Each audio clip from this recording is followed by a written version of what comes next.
Cheque Mais Notícias. O Supremo Tribunal Federal se prepara para fazer o serviço. A ministra Carmen Lúcia, presidente da Suprema Corte do Brasil, resistiu até onde pôde. E ontem anunciou que hoje haverá o julgamento do habeas corpus preventivo do ex-presidente Luiz Inácio Lula da Silva. Carmen Lúcia caiu, mas caiu de pé. Em vez de pautar as ações que iriam discutir a prisão em segunda instância de maneira geral, que valeria para todos, ela pautou especificamente o caso Lula, o que forçará os 11 ministros a mostrar a cara, a dar a cara à tapa, para que a gente saiba quem é quem e como cada um vota especificamente no caso Lula. Marcos Souza amplia a notícia para que a gente possa refletir depois na sequência. A ministra e presidente do Supremo Tribunal Federal, Carmen Lúcia, negou ontem um pedido para colocar em pauta 2 ações contra a prisão em segunda instância, mas informou que a corte vai julgar hoje um habeas corpus apresentado pela defesa do ex-presidente Luiz Inácio Lula da Silva. O pedido para revisar o atual entendimento, que permite a prisão após condenação em segunda instância, foi apresentado na tribuna por advogados interessados no tema. Carmen Lúcia diz que vai avaliar, mas que agora não pode atender o pedido. Antes disso, a presidente já havia anunciado o julgamento do HC de Lula, que tenta que a execução da pena só aconteça depois do trânsito em julgado do processo, no caso do triplex do Guarujá, em que Lula foi condenado. Hoje, então, permanece na pauta do Supremo o julgamento do habeas corpus de Lula, mas as outras 2 ações que podem livrar das prisões outros condenados, por enquanto, saem de cena, Daniel. Pois é, então, como funciona a votação desse habeas corpus, o julgamento? São 11 ministros no Supremo Tribunal Federal. Basta a maioria simples. Daqueles presentes, que ganhe lá 6-5. Os 11 estarão presentes em plenário esta tarde. Nós vamos agora fazer uma projeção de como deve ser o voto de cada um dos ministros. Vamos refletir junto contigo aí do outro lado do rádio como deve ser o julgamento do habeas corpus do Lula. Eu creio verdadeiramente de que Lula escapa. Lula não será preso. Segunda-feira já está marcado o julgamento dos embargos de declaração do ex-presidente Lula lá em Porto Alegre. Em tese, a partir da própria segunda-feira mesmo, já poderia haver a ordem de prisão que seria emanada pelo juiz federal Sérgio Moro, aqui em Curitiba. Mas, se Lula for vitorioso no habeas corpus preventivo lá em Brasília, Lula não será preso. Vamos lá, Marcos, você tem a lista dos 11 aí? Tem, vamos lá? Vamos lá. Um por um? Um por um. Então vai lá. Gilmar Mendes. A favor de Lula. Lewandowski. A favor de Lula. Dias Toffoli. A favor de Lula. Celso de Mello. A favor de Lula. Marco Aurélio. A favor de Lula. Alexandre Moraes. Contra o Lula. Fux. Contra o Lula. Barroso. Contra o Lula. Fachin. Contra o Lula. Carmen Lúcia. Contra o Lula. E Rosa Weber. Esse é o 6º voto. Os 10 ministros anteriores, 5-5. Esse é o 6º voto. Vou discorrer um pouco sobre o voto que, na minha opinião, dará a vitória a Lula. Rosa Weber, quando do julgamento da prisão em segunda instância, ela votou contra. O voto dela é favorável ao cumprimento da pena somente após o trânsito em julgado da sentença penal condenatória. E será mais fácil para Rosa Weber justificar o voto da maneira que ela já votou anteriormente do que mudar a compreensão. O mundo está nas costas de Rosa Weber. Ela é o voto de Minerva. Porque o Gilmar Mendes já mudou de voto. Esse está pronto a fazer o serviço. Rosa Weber, de outra parte, tem se comportado da seguinte maneira, quando os casos específicos chegam ao Supremo Tribunal Federal. Ela tem dito que respeita a jurisprudência. Só que agora é a hora da mudança da jurisprudência pela enésima vez. Nós não temos segurança, o Supremo é igual biruta de aeroporto. Conforme o réu, ele muda de opinião. O juízo de casuísmo. Rosa Weber foi indicada ao Supremo Tribunal Federal pela ex-presidente Dilma Rousseff. O seu compromisso não é direto com Lula. E Rosa Weber foi pinçada do Tribunal do Trabalho em Porto Alegre e levada ao Supremo Tribunal Federal por Dilma Rousseff, porque ela, Rosa, tinha relações, a família de Rosa Weber tinha relações com o ex-marido de Dilma Rousseff, Carlos Araújo. Tá tudo em casa. Eu verdadeiramente não consigo crer de que Rosa Weber vá ter uma posição brasileira patriota e negar o habeas corpus do Lula. Lula vai ganhar hoje. O Supremo vai fazer o serviço. Lula vai escapar da cadeia. Eu verdadeiramente torço para estar errado. Eu não sou um jornalista que, viu, avisei. Não, eu quero estar errado. Mas acho que não tô. A jogada de Carmen Lúcia foi perfeita. Se fosse na ação geral, tava fácil o 6-5. Tava barbada. Com o fato de você dar a cara especificamente no evento Lula, pode ser que um vento sopre na Rosa Weber e ela mude de opinião. Mas eu não acredito. O Lula escapou. E vai escapar bonitinho. Vitória de Lula e, sobretudo, de sua escolha acertada quanto ao seu advogado. Sepúlveda Pertence, ex-ministro do Supremo Tribunal Federal. É dele a vitória. Pode entregar uma medalha. Medalha. Marcos Souza, o que você acha? Daniel, eu confesso que eu tenho uma centelha de esperança em relação ao voto da Rosa Weber. A Rosa Weber, concordo com tudo que você falou aqui. Nos outros 10 votos estamos fechados? Fechados, é isso mesmo.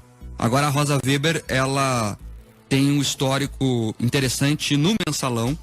Você sabe que ela teve uma operação ali diante dos votos, na votação importante. E o juiz Sérgio Moro, inclusive, a auxiliava. Para quem não sabe, o juiz Sérgio Moro ajudou, inclusive, a escrever alguns votos da ministra no caso Mensalão. Ele era assessor, trabalhava como consultor da ministra em Brasília. Então, eu tenho essa centelha de esperança que a Rosa Weber ainda entenda a complexidade e a importância do assunto e não vote a favor do HC, no sentido de ela mesmo não tem votado nessas questões, quando é caso específico, a favor dos HCs. Vamos lembrar, Denis, que é um HC preventivo, ou seja, nem existe ordem de prisão ainda e o Lula já está tentando se livrar da cadeia. Então pode ser que isso seja mais um motivo que ela não vote a favor do HC. Mas vamos aguardar. Eu concordo com você que é difícil a situação. Eu falo aqui com centelha de esperança mesmo, não é convicto de nada. Bom, a esperança do Marco eu também tenho. E eu só tenho essa esperança porque a ministra presidente Carmen Lúcia fez desse jeito. Exato. Porque se pusesse as ADCs, que lá estão, as ações declaratórias de constitucionalidade, se fosse pelo caminho das ADCs, aí estava resolvido. Era 6-5 e ponto final. Estava resolvido facinho. Como é o HC do Lula, a gente ainda pode ter o pingo de esperança. A lembrança do Marco é perfeita. O voto da ministra Rosa Weber foi aquele voto dissidente no julgamento do Mensalão que tirou José Dirceu do regime fechado. José Dirceu seria condenado por comandar a quadrilha do Mensalão, e o voto dela, que na verdade foi redigido pelo juiz federal Sérgio Moro, não entendeu a existência de quadrilha. E aí esse voto depois foi seguido por outros ministros, e a pena do José Dirceu, que passaria de 8 anos, ficou abaixo de 8 anos, e com isso o Zé foi para o regime semiaberto. Então Rosa Weber e Sérgio Moro são próximos. Se há uma centelha de esperança, uma chama, um pedacinho de fogo. É isso aí. Os outros 10 votos são absolutamente previsíveis. E o fato é que hoje vai ter audiência grande na TV Justiça. Diga, Mário. Denê, tem muitos ouvintes aqui perguntando já o que acontece se um dos ministros pedir vistas, o que pode acontecer. E tem várias teorias que circulam em Brasília que o homem para pedir vista seria o ministro Barroso. Pois é, se houver o pedido de vista, aí para o julgamento. Ele é adiado para uma próxima data em que o ministro que pediu vista vai apresentar o seu voto, o seu julgamento, e nesse período tá parado. Aí o TRF em Porto Alegre concluiria o julgamento lá dos embargos de declaração, o que permitiria, por exemplo, que o juiz federal Sérgio Moro mandasse prender. E aí o habeas corpus preventivo deixa de ser preventivo e tem que impetrar um habeas corpus, e não o preventivo. E aí o Lula seria preso. Pode ser preso, não é que vai, pode. Mas posso dizer, também não acredito em pedido de vista. Acho que resolve hoje. Resolverá hoje. É o Barroso o cara. A gente já tem até vinheta. Só a vinhetinha, Terribas. Solta aí. Me deixa de fora desse seu mau sentimento. Você é uma pessoa horrível. A gente vai falar sobre a briga no Supremo Tribunal Federal daqui a pouquinho, mas agora é o momento do ouvinte. Vamos falar da briga primeiro. Vamos falar da briga. A briga foi muito legal. O ouvinte tem sempre prioridade. Eu assisti umas 4 vezes a briga ontem. Sempre o ouvinte tem Eu tava prioridade. sabe no colégio, briga. Eu tava assim assistindo o vídeo ontem. Vai lá, Mari. Final telefone 9211 pergunta se tem uma sequência de votação, Denise. Se a Rosa Weber é a primeira a votar. Não. A sequência de votação é do mais novato ao decano. O primeiro a votar, portanto, será o ministro Alexandre de Moraes, que é o mais novo. Agora eu vou dar uma falhada, não vou lembrar bem certinho, mas acho que é o Alexandre de Moraes primeiro, depois vota Fachin, o paranaense. Aí já serão 2 votos contra o Lula. Isso. Vota primeiro o Alexandre contra o Lula, depois o ministro Fachin contra o Lula, aí o terceiro voto acho que é o Barroso. É o Dias Toffoli, não é? Não, o Dias Toffoli já tá lá faz mais tempo. O Barroso entrou depois. Deixa eu achar aqui o professor Flávio Pansieri, podia me mandar a ordem aqui, né, professor? Já que tá professor Flávio Pansieri, dos principais constitucionalistas do país, professor da Pontifícia Universidade Católica do Paraná. Ele faz a análise também voto a voto, me manda aqui. Faz a análise que já fizemos de que Rosa Weber será o voto decisivo. E ele acredita que Rosa Weber vote pela prisão de Lula. Vote contra o Lula. Ele entende, o professor Flávio Pansieri, que tem enorme trânsito em Brasília, é conselheiro federal da OAB do Paraná, na capital federal, entende diferentemente de mim. Eu acho que Rosa Weber votará favorável ao Lula e torço que esteja errado. Mas a ordem, a gente vai dar uma procuradinha aqui, mas a Rosa Weber acho que é a 4ª ou 5ª a votar. 4ª ou 5ª. Muito bem, o que mais, Mark? Tem os ouvintes aqui dizendo aqui, o Gustavo, que a única esperança é Sérgio Moro e seus pares irem hoje à sessão. Não vão. O doutor Sérgio tem audiência hoje na Lava Jato, vai estar trabalhando aqui em Curitiba. Também tem a participação, telefone final 1030, dizendo de nada adianta a nossa opinião e respeito dos ministros. Não é nós que os elegemos. O pessoal reclamando aqui do sistema de indicação ao STF.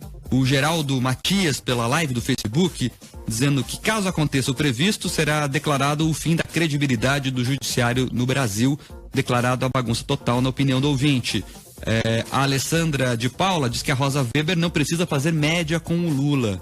A Jussiane Gonçalves dizendo que eles querem falar da briga, Denê, que o Barroso deixou o Gilmar Mendes no seu lugar. Fique mais notícias. Fique mais notícias aqui na rede Jovem Pan Curitiba, Jovem Pan Cascavel, Jovem Pan Ponta Grossa, jornal líder de audiência no Paraná. Muito obrigado pela preferência de todos. Jornal sem mimimi. A gente fala mesmo. E aí, Mark? Denê, tem um ouvinte aqui que mandou uma participação muito boa. Prepara a vinheta aí. O Tercílio Neto disse o seguinte: quando a Rosa Weber for votar hoje, ela tem que dizer o seguinte: E deixa de fora desse seu mau sentimento. Você é uma pessoa horrível. Não é essa. Não é essa, Tê. Não é essa. Ah, essa daqui, ó. Não faço média, seus miseráveis. É isso aí, a Rosa Weber tem que dizer isso, segundo o ouvinte Tercílio Neto. Obrigado pela audiência e É pela que agora mensagem. já tem 3 vinhetas, né, Eu oficiais. posso, antes da briga, pedir pro ouvinte fazer uma reflexão comigo? Olha só. Te coloca no lugar da ministra Rosa Weber. O teu voto, a tua decisão, será responsável pelo Lula preso ou solto. Te coloca no lugar dela. É a tua decisão. Você que tá aí no teu carro, dirigindo aí. Te coloca no lugar da ministra Rosa Weber. O Lula vai pra cadeia ou não vai pra cadeia por sua causa. Você decide. Lembra desse... Você decide. Como teria sido a sua noite? Imagina a Gleisi te ligando. Porque a Gleisi faz isso, ela liga pros ministros, ela toca horror. Imagina você, de noite, horror, né? na sua casa, em Brasília, toca o telefone e é a Dilma. Depois é o Sepúlveda Pertence. Depois é o Gilmar Mendes. Depois a Gleisi. Não, depois é o Celso de Mello. Depois o Lewandowski. 1-1. Depois o Dias Toffoli. Quando os 5 terminaram de ligar, começa tudo de novo. Aí os outros... Já pensou a sua noite de sono? Já pensou a sua decisão que vai desencadear de reflexo político no país? Esse é o caso da Rosa Weber. O voto dela, é bom lembrar, o voto na decisão pretérita foi pelo início do cumprimento da pena após o trânsito em julgado de sentença penal condenatória. Se a tendência toda indica de que ela vote a favor do habeas corpus do Lula. Ela votará contra o habeas corpus se ela mudar de opinião. Ela tem que mudar o voto.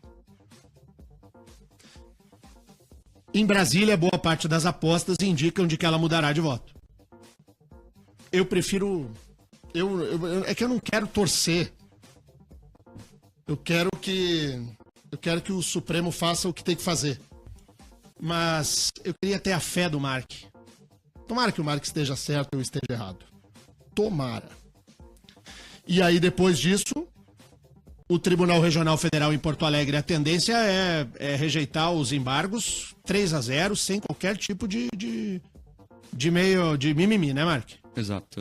3-0 no TRF. Acompanharão o relator Gebran Neto. E a caneta do juiz federal Sérgio Moro, tá cheia de tinta ou tá mais ou menos? Eu acho Porque daí chega a hora da caneta do juizão do Paraná. E é uma decisão dele, Denian. Dele, né? Veja, vamos colocar as condições aqui na mesa. Caso o STF hoje rejeite o HC do Lula, segunda-feira, Porto Alegre aprove, no caso, rejeite por unanimidade os embargos do Lula. Aí fica no Moro. Ele pode, se quiser, na própria segunda-feira já decretar a prisão, pode aguardar a publicação dos embargos, dos votos, demora cerca de 10 dias, aí é o Moro. E ele pode, inclusive, não mandar prender. Ele pode entender que a ampla defesa tem que ser exercitada, que pode ter embargos dos embargos, porque é possível isso ainda. A TRF4, na jurisprudência, não costuma receber os embargos dos embargos, mas o nosso ordenamento jurídico penal prevê isso. Então a gente tem aí um desdobramento daqui em diante a se observar. E tudo começa, claro, esta tarde no Supremo Tribunal Federal. Vale lembrar que o juiz Sérgio Moro já podia ter prendido Lula e não o fez até agora. Ele deixou claro na sentença, inclusive. Na sentença de 9 anos, o Moro escreveu lá que no momento não achava oportuno prendê-lo para deixar correr o processo, porque ele é uma pessoa que podia causar convulsões sociais. É o que ele escreve na sentença lá.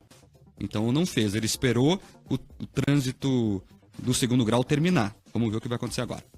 O Dr. Carlos Gasperin, advogado, importante advogado aqui da cidade, manda uma mensagem para cá lembrando o seguinte, nós já falamos nisso, mas ele sublinha e é importante para que o ouvinte também tenha essa informação. Diz o doutor Gasperim, há 2 semanas a Rosa Weber se curvou à jurisprudência do Supremo, mesmo ressaltando o seu posicionamento pessoal para negar um habeas corpus individual. Ela já rejeitou um habeas corpus, ainda que ela seja favorável ao início do cumprimento da pena após o trânsito em julgado, ela já rejeitou um habeas corpus dizendo que ela precisava respeitar a jurisprudência da Suprema Corte. Então, de fato, a cabecinha da Rosa Weber, a gente vai ter que ver o que sai. Tem que ver. É assim, ó, ela é a 4ª a votar. O voto dela vai decidir. É o voto tudo. dela. É assim, a gente vai saber o resultado no voto da Rosa. Ministra Rosa Weber. Que sabe tanto de direito penal quanto eu sei de física quântica. Você sabe que eu fui ler ontem, Deninha, para relembrar como é que foi a indicação dela. Ela foi indicada pela presidente Dilma, pela então presidente Dilma, e na sabatina do Senado, ela suou, porque inclusive a discussão se ela tinha conhecimento jurídico suficiente para compor a corte era grande. Ou seja, essa é a situação da indicação da ministra. Aconteceu em 2011. Ela é a mais fragilizada quanto ao conteúdo para ocupar a cadeira da Suprema Corte. Ela e o Toffoli são os ministros mais controvertidos quanto ao notável saber jurídico. O Toffoli tem um grande passado jurídico, Deninha. Não tem, não? Tem, de advogado do PT. 7h32, 7h32. Vamos falar da briga no Supremo Tribunal Federal. Estavam votando uma ação direta de inconstitucionalidade, julgando a ação, voto a voto. E quem estava com a palavra era o ministro Gilmar Mendes. E o Gilmar Mendes é um caminhão desgovernado cheio de melancia descendo uma ladeira a 150 por hora. É o jeito do Gilmar. E aí o Barroso estourou a tampa da panela de pressão. Conta aí, Mark. O bate-boca foi entre, portanto, Luiz Roberto Barroso, que reagiu às críticas feitas por Gilmar Mendes a decisões do STF, principalmente no que diz respeito ao impedimento de empresas doarem para campanhas. A corte discutia a proibição de doações ocultas e Gilmar Mendes, no meio do assunto, acabou fazendo referência a uma decisão de 2016 que revogou a prisão preventiva de suspeitos que trabalhavam, no caso, em uma clínica de aborto. O voto decisivo na época foi de Barroso. Vamos ouvir os ministros. A explosão partidária tem a ver com a decisão que nós produzimos. A tal da portabilidade, esse neologismo também. Então vejam a consequência desse tipo de situação. Tem menor dúvida aqui, eu já disse no meu voto, me parece inconstitucional. Tem que haver transparência. Mas é claro que continua a haver graves problemas. E é claro que naquela decisão nós fomos embaídos, a própria OAB, por algo que vamos resolver o problema na esfera eleitoral. É preciso que a gente denuncie isto, que a gente anteveja esse tipo de manobra, porque não se pode fazer isso com o Supremo Tribunal Federal. Agora eu vou dar uma desperto e vou conseguir a decisão do aborto, de preferência na turma com 3 ministros. Aí a gente faz um 2-1. E deixa de fora desse seu mau sentimento. Você é uma pessoa horrível. Uma mistura do mal com atraso e pitadas de psicopatia. Isso não tem nada a ver com o que está sendo julgado. É um absurdo, Vossa Excelência, aqui fazer um comício cheio de ofensas, grosserias. Vossa Excelência não consegue articular um argumento, fica procurando, já ofendeu a presidente, já ofendeu o ministro Fux, agora chegou a mim. A vida para Vossa Excelência é ofender as pessoas, não tem nenhuma ideia. Não tem nenhuma ideia. Nenhuma. Só ofende as pessoas. Ofende as pessoas. Qual é a sua ideia? Qual é a sua proposta? Nenhuma. É bilis, ódio, mau sentimento, mal secreto. É uma coisa horrível. Vossa Excelência nos envergonha. Vossa Excelência é uma desonra para o tribunal. Uma desonra para todos nós. Um temperamento agressivo, grosseiro, rude. É péssimo isso. Gilmar Mendes tentou interromper Barroso por algumas vezes, mas ele continuou a fazer seu desabafo até que a presidente Carmen Lúcia interveio. Vossa Excelência sozinho desmoraliza o tribunal. É muito ruim, é muito penoso para todos nós, temos que conviver com Vossa Excelência aqui. Não tem ideia, não tem patriotismo, está sempre atrás de algum interesse que não é o da justiça. Uma coisa horrorosa. Uma coisa horrorosa, uma vergonha, um constrangimento. É muito feio isso. Isso é um Supremo Tribunal Federal. Presidente, eu estou com a palavra e continuo. Presidente, por favor. Estou com a palavra e continuo. Não, estou com a palavra e continuo, presidente. Está suspenso ou não está? Está suspensa a sessão. Eu continuo com a palavra, presidente. Eu continuo com a palavra. Continuo com a palavra. Presidente, eu vou recomendar ao ministro Barroso que feche o seu escritório. Feche o seu escritório de advocacia. Suspensa a sessão, está suspensa a sessão. A sessão foi suspensa, portanto, e os ministros deixaram o plenário para acalmar os ânimos e só voltaram 2 horas depois. Olha só, a troca a despeito da frase, que virou até letreiro de camiseta.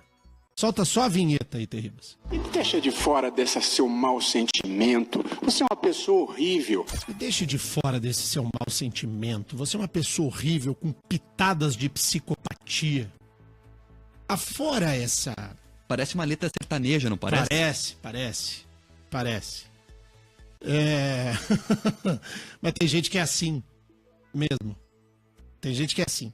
Mas vamos olhar o fato.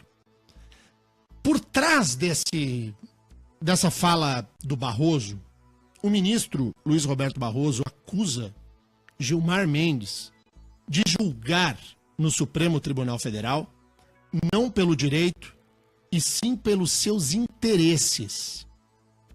Olha a acusação que o ministro Barroso... Tira esse monte de adjetivo aí. Vai na essência da fala. A essência da fala foi: Barroso para Gilmar Mendes. Vossa Excelência vota de acordo com os seus interesses.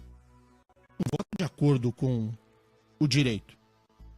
A resposta de Gilmar Mendes para Barroso: eu recomendo a Vossa Excelência que feche o seu escritório de advocacia.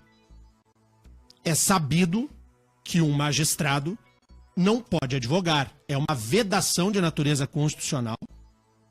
Então, um ministro acusa o outro de julgar de acordo com os seus interesses pessoais, e o outro acusa o outro de manter de fachada, de ser o verdadeiro dono de um escritório de advocacia no Rio de Janeiro e ganha dinheiro com o fato de Barroso ser ministro da Suprema Corte. Esqueçam os adjetivos que vão estar nas outras rádios aí. Lê a notícia como ela tem que ser lida. Um ministro acusa o outro de julgar de acordo com o interesse pessoal, e o outro acusa o outro de manter um escritório de advocacia e advogar enquanto é ministro do Supremo. Esse é o nível da discussão na Suprema Corte Brasileira. E agora? É pior do que o boteco. É pior do que boteco. A vinheta é eterna. É forever. Solta aí, Tem. E deixa de fora desse seu mau sentimento. Você é uma pessoa horrível. Mark, eu não te acho uma pessoa horrível. Por isso que... Mas é brincadeira, Beninha, né? a frase é ótima, né? Eu acho que o Barroso, se tudo der errado na vida, pode escrever letra sertaneja. Barroso, daquele quiz que você me disse aqui do Twitter. Deixa eu achar que um ouvinte mandou. Quem escreveu a frase? Solta aí, Tê. Essa é a frase. E deixa de fora desse seu mau sentimento. Você é uma pessoa horrível. Quem escreveu? Marília Mendonça, Zezé de Camargo e Luciano, Chitãozinho e Chororó ou o ministro Barroso, Beninha? Não parece coisa da Marília Mendonça? Se você encaixar no meio da música lá dos R$50, dá certinho. Só você colocar ali. Genial. Não, tá impressionante. É um gênio. E o negócio da camiseta que eu falei, é verdade. Alguém já tá fazendo uma camiseta pra vender. Mostra aí na live aí, ó. A pessoa que tá assistindo na live. Mostra aí na live aí. Aqui na live, aqui, ó. O que tem na camiseta? Tá escrita a frase inteira na camiseta. Me deixe de fora desse seu mau sentimento. Você é uma pessoa horrível. Uma mistura do mal com o atraso e pitadas de psicopatia. O pitadas de psicopatia é o mais legal, eu acho. Me deixe de fora desse seu mau sentimento. Você é uma pessoa horrível. Uma mistura do mal com o atraso e pitadas de psicopatia. a frase completa do ministro Luiz Roberto Barroso. Agora ficou complicado aqui as vinhetas aqui. Eu falei errado aqui, deixa eu corrigir, os ouvintes estão puxando a orelha aqui. Os R$50 não é da Marília Mendonça, é da Nayara Azevedo. Da Nayara Azevedo. Tá corrigido aqui, desculpe. Os ouvintes estão revoltados aqui, Denê, com a situação. Mas essa é a Suprema Corte brasileira, né? Essa é a Suprema Corte. A culpa, entre aspas, da Suprema Corte ser o que é uma culpa compartilhada entre o presidente da República, que como chefe de Estado indica um jurista para ocupar uma das cadeiras do Supremo, mas não é só dele, porque a indicação precisa passar por sabatina e aprovação por maioria absoluta do Senado Federal. Então, a culpa é compartilhada entre quem indica, o presidente, e o Senado, que não rejeita. Aí essas pessoas viram ministros da Suprema Corte e dá no que dá. Tecnicamente, e agora eu digo de análise do direito constitucional, tecnicamente, na caneta na mão, tecnicamente, os dois melhores ministros do Supremo são o Gilmar Mendes e o Luiz Roberto Barroso. Tecnicamente, quem teria condições, tamanho, para ocupar uma cadeira do Supremo Tribunal Federal, em primeiro lugar é o Gilmar Mendes. Mas longe, tecnicamente o Gilmar é melhor. E depois é o Barroso. Rosa Weber, Dias Toffoli, esses ministros assim que foram pinçados mais por preferência política do que qualquer outra coisa, não tem o tamanho do estofo de estudo do direito que tem esses dois. Gilmar Mendes é um homem que lê e escreve em alemão. Gilmar Mendes fez a tradução de um dos clássicos mais importantes do direito constitucional, a Força Normativa da Constituição, do Konrad Hess. O livro clássico do Gilmar Mendes, lá o curso de Direito Constitucional do Gilmar, para a graduação, é uma obra praticamente obrigatória. Não tem como se formar em Direito sem ler o Gilmar. O estudo de direitos fundamentais, feito pelo ministro Barroso, é muito bom. Há uma obra, para quem estuda processo constitucional, o controle de constitucionalidade no direito brasileiro, do ministro Luiz Roberto Barroso, na parte de processo constitucional, é um baita de um livro. Os dois melhores, tecnicamente. Tecnicamente, não são melhores do que os dois, nenhum dos ministros. Nenhum deles. O terceiro, tecnicamente melhor, na minha opinião, é o ministro Alexandre de Moraes, que entrou agora, o novato. Outro que tem uma capacidade de estudo e uma reflexão muito profunda é o ministro Edson Fachin, da nossa Universidade Federal do Paraná. São ministros diferentes quanto ao seu conteúdo jurídico. E, lamentavelmente, quem nos leva ao boteco são os dois melhores. É isso aí. E daí sabe quem que vai ser o próximo presidente do Supremo, Denê? Depois, que lá tem o rodízio, tem, né? O rodízio. Entre eles. É o Toffoli, né? Agora vai, hein? Agora Ou seja, o futuro deslumbra coisas boas, será?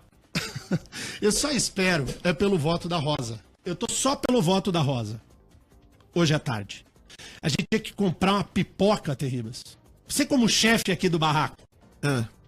Você precisa do seguinte, esse estúdio tá lindo, não tá? Tá bonito, né? Então, pipoca. Doce pra mim, por gentileza. Pipoca doce. Pipoca doce. A doutora Flávia hoje vai trazer. Pipoca doce. E nesses telões que nós temos aqui no estúdio, TV Justiça. TV Justiça. Pode ser? Tá bom. Tem ouvinte aqui que propôs, Denê, a gente fazer uma transmissão comentada aqui da sessão do Supremo. O Denê vai ser o Galvão Bueno dos ministros. Fazer um reaction da TV Rosa Weber vai votar. Mais ou menos isso? Lá vai! Atenção! Rosa Weber se prepara, né? Aquela coisa. Uma notícia antes do intervalo, depois a gente tem entrevista e é legal. Uma notícia antes do intervalo. Data da... Atenção. Quarta trilha, Terribas. Data da renúncia do governador Beto Richa para concorrer ao Senado. 6 de abril. Neste ato, em que haverá a renúncia do governador, Vários prefeitos estarão no Palácio. Possivelmente, mais de 300 dos 399 prefeitos. É nesse sentido que trabalha a organização do governo do Estado, para que a renúncia seja acompanhada pelos gestores municipais e para dar força política à decisão do governador Beto Richa. Informação que me chega agora e que este jornal adianta, a data da renúncia, portanto, seria em 6 de abril. A data limite para deixar o governo é 7 de abril. Então, é a notícia que chega e a gente transmite aqui no RIC Mais Notícias. RIC Mais Notícias. Bombou, né?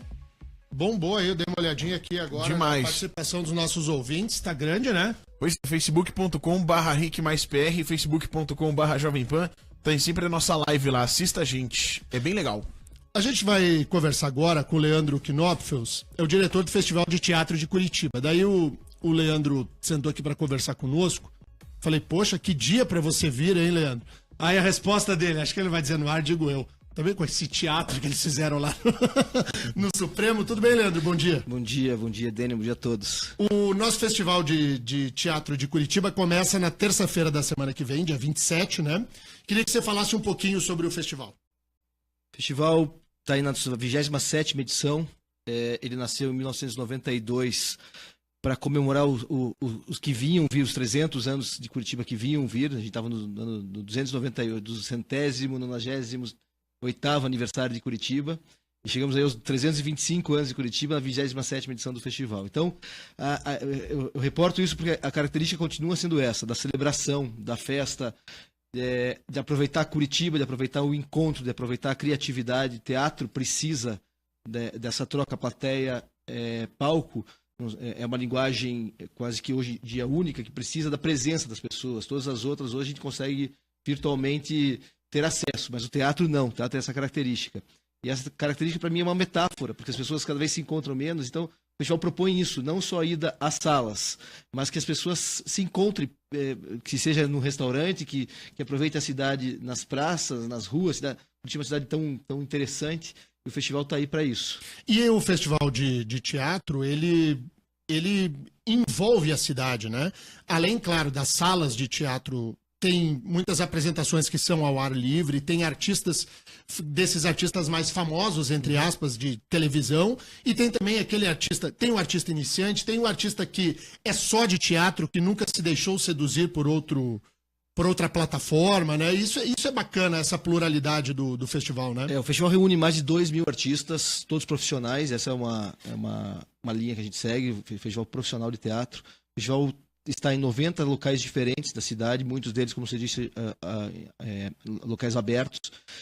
Das 430 atrações diferentes, que fazem mais de 1.000 apresentações, porque cada uma delas, em média, nós temos 3 apresentações, 80 atrações diferentes são gratuitas.